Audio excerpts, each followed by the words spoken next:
ऐसा कोई नहीं है जो कभी खुश ना हुआ।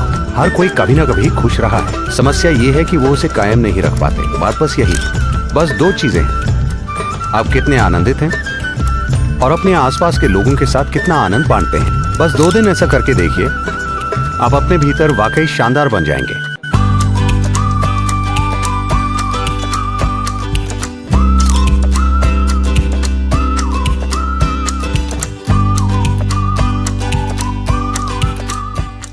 खुशहाली क्या होती है? आप जीवन में वाकई अच्छा कब महसूस करते हैं? आप वाकई अच्छा कब महसूस करते हैं? जब आप बहुत खुश होते हैं तो आप अच्छा महसूस करते हैं। चाहे आपके शरीर में बीमारी हो तब भी आप अच्छा महसूस करते हैं। चाहे आपको मेडिकल जांच में बीमार बताया जाए लेकिन आप अभी बहुत खुश हैं तो आप अच्छा महसूस करते हैं, है ना?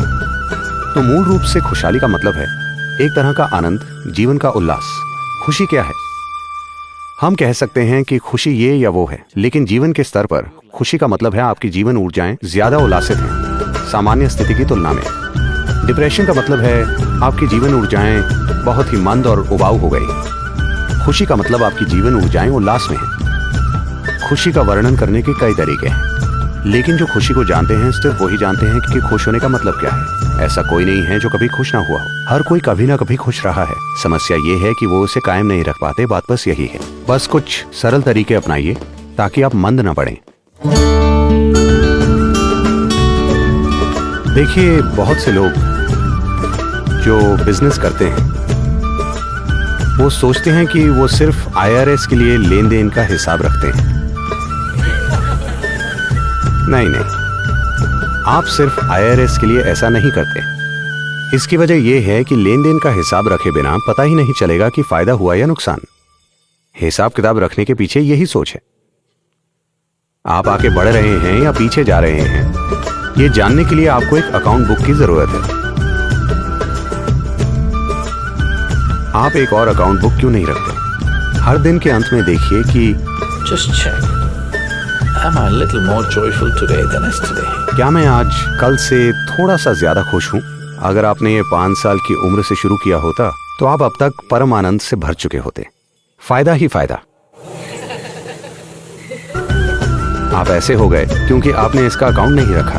एक दिन आपने जांच की, जब समस्या काफी बड़ी हो गई तब आपने देखा कि आप बहुत नुकसान में हैं।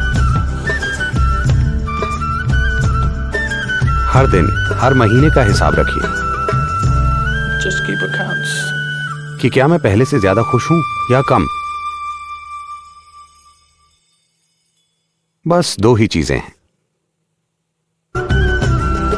आप कितने आनंदित हैं और अपने आसपास के लोगों को कितना आनंद देते हैं। इसका आप अकाउंट रख सकते हैं। अगर आप इसका अकाउंट रखें,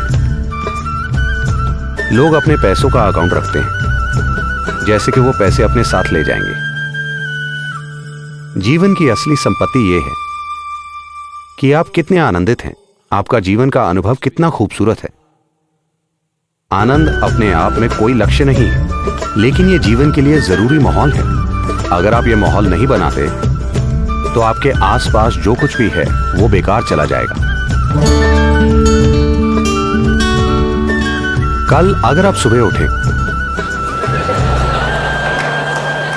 नहीं ये मेरी कामना नहीं है, लेकिन मैं चाहता हूं कि आप ये जानें कि रात में सोने जाने वाले सभी लोगों में से लाखों लोग कल सुबह नहीं उठेंगे। और अगर मैं और आप कल उठ जाएं, तो क्या ये एक शानदार चीज नहीं है? लाखों लोग नहीं उठे, आप उठ गए। क्या यह अद्भुत चीज नहीं है? आप मुझसे सहमत नहीं लग रहे हैं, क्योंकि समस्या बस यही है कि आप इस विचार से जी रहे हैं कि आप अमर हैं। अमर कहने से मेरा मतलब है कि आप वाकई ऐसा नहीं सोच रहे कि आप अमर हैं, लेकिन आप अपनी नश्वरता के प्रति जागरूक नहीं हैं। अगर आप अपनी नश्वरता के प्रति जागरूक नहीं हैं, तो कहीं ना कहीं आप सोचते हैं कि आप अमर हैं, है ना? दिन में कितने पल आप जागरूक होते हैं कि आप नश्वर हैं? अगर आप जागरूक होते तो क्या आपके पास शिकायत करने का समय होता? क्या आपके पास किसी से लड़ने का समय होता? क्या आपके पास जीवन में कुछ बकवास करने का समय होता? अगर आप जागरूक होते कि आप नश्वर हैं, तो आप सिर्फ वही चीजें करते जो आपके और आपके आसपास सभी के लिए बिल्कुल जरूरी है। ऐसा मत सोचिए कि ये नकारात्मक चीज है। मृत्यु नकारात्मक नहीं है, सिर्फ यही चीज आपके जीवन को मूल्यवान बनाती है। अगर आप हमेशा यहीं रहें तो आपको कोई झेल नहीं पाएगा। Yes. अगर आप बस इस एक चीज को लेकर जागरूक हो जाएं, यानी आप हमेशा जागरूक रहें कि मैं नश्वर हूँ। आपको ये सोचने की जरूरत नहीं है कि मैं आज मर जाऊंगा। हम जितना हो सके उतना लंबा जीना चाहते हैं। बस आप इतना जानिए कि एक दिन मैं मर जाऊंगा। हर दिन हर पल अगर आप खुद को याद दिलाएं कि ये छोटी जिंदगी है, मैं नश्वर हूँ, एक दिन मेरा अंत होगा, बस ऐसा 2 दिन करके देखिए, आप अपने भीतर वाकई शानदार बन जाएंगे। बस इतना ही करना है। यही योग का बुनियादी पहलू है। जो सबसे पहली शिक्षा दी गई थी वो ये थी कि ये आपका कर्म है, मतलब ये आपकी करनी है। आपका जीवन और आपके जीवन का अनुभव पूरी तरह से आपने ही बनाया है। अगर ये चीज आप में गहरी नहीं उतरती तो आप जरूरी बदलाव नहीं लाएंगे। आपको अब भी लगेगा कि हाँ मैं जानती हूं ये मेरे कर्म हैं, लेकिन आपको पता है मेरे पति ने क्या किया। इस तरह आप में बदलाव नहीं आएंगे। पहले आप ये समझिए कि ये मेरी करनी है, पूरी तरह से मेरी करनी। जैसे ही आप ये देखते हैं तो आप में उसे बदलने की क्षमता आ जाती है। मैं देख रहा हूं, लेकिन क्या आप जानते हैं कल उन्होंने मेरे साथ क्या किया? अब आप उसे नहीं बदल पाएंगे। इससे फर्क नहीं पड़ता कि किसने क्या किया। जो आपके अंदर हो रहा है, आपके जीवन का अनुभव पूरी तरह से आपका बनाया हुआ है। यह आपका कर्म है। कर्म कोई ऐसी चीज नहीं है जो आपके ऊपर कहीं से आ गिरी है। कर्म मतलब ये आपकी करनी है, ये आपका बनाया हुआ है, ये आपने किया है। सोने जाने से पहले हर वो चीज जो आप नहीं हैं उसे एक तरफ रख दीजिए। हो सकता है वो आपके लिए कीमती हो, जैसे आपका घर। क्या ये आप हैं? हाँ, मेरा घर। ठीक है, आपकी भावनाएं उससे जुड़ी हैं, पर ठीक है, उसे एक तरफ रख दीजिए। आपके पति, क्या वो आप हैं? नहीं, ये तो आसान है, मैं वो नहीं।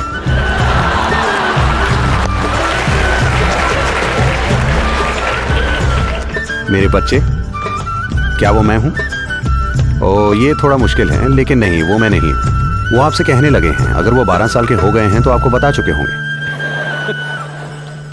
तो कपड़े आप पहनते हैं, क्या वो आप हैं? नहीं। जो शरीर आपने धारण किया है, क्या वो आप हैं? नहीं। ये सारे विचार और भावनाएं, क्या ये आप हैं? नहीं। हर वो चीज जो आप नहीं हैं उसका एक ढेर बना दीजिए।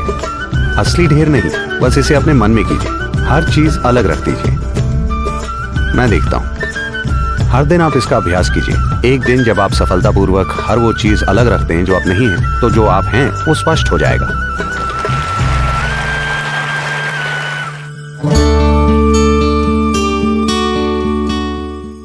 आप जिसे प्रेम कह रहे हैं वो मूल रूप से आपकी भावनाओं की मिठास है। आप यहां बैठकर किसी ऐसे व्यक्ति के लिए प्रेम महसूस कर सकते हैं जो यहां है ही नहीं, तो इसका किसी से कोई लेना देना नहीं है। ये बस आपकी भावनाओं की मिठास है।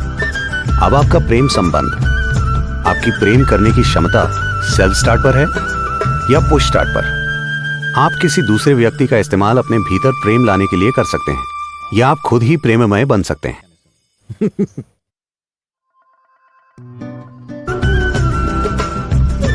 देखिए, किसी इंसान के लिए प्रेम क्यों जरूरी है। हर इंसान लगातार अपनी मौजूदा स्थिति से कुछ ज्यादा बनना चाहता है।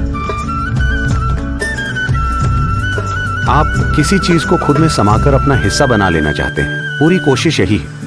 अगर यह भावनाओं के स्तर पर होता है, अगर आप भावनाओं के माध्यम से ऐसी कोशिश करते हैं, तो हम इसे प्रेम संबंध कहते हैं। आप भावनाओं के इस्तेमाल से किसी ऐसे व्यक्ति को अपना हिस्सा बनाना चाहते हैं जो आपका हिस्सा नहीं है। यह प्रेम संबंध है। अगर आप जागरूक होकर ऐसा करते हैं तो हम इसे योग कहते हैं। हर दिन 5 मिनट किसी ऐसी चीज के साथ बैठिए जिसके आपके लिए कोई मायने नहीं है। शायद कोई पेड़ या पत्थर या कीड़ा या मकोड़ा। कुछ समय बाद आप पाएंगे कि आप उसे उतने ही प्रेम से देख सकते हैं जितने प्रेम से आप अपनी पत्नी, पति, माता, पिता या कुत्ते को देखते हैं। शायद कीड़ा ये नहीं जानता, शायद मकोड़ा ये नहीं जानता। इससे फर्क नहीं पड़ता। अगर आप हर चीज को प्रेम से देख पाएं तो पूरी दुनिया आपके लिए एक खूबसूरत वस्तु बन जाएगी। आपको एहसास होगा कि प्रेम कोई ऐसी चीज नहीं है जो आप करते हैं, यह आपके होने का तरीका है।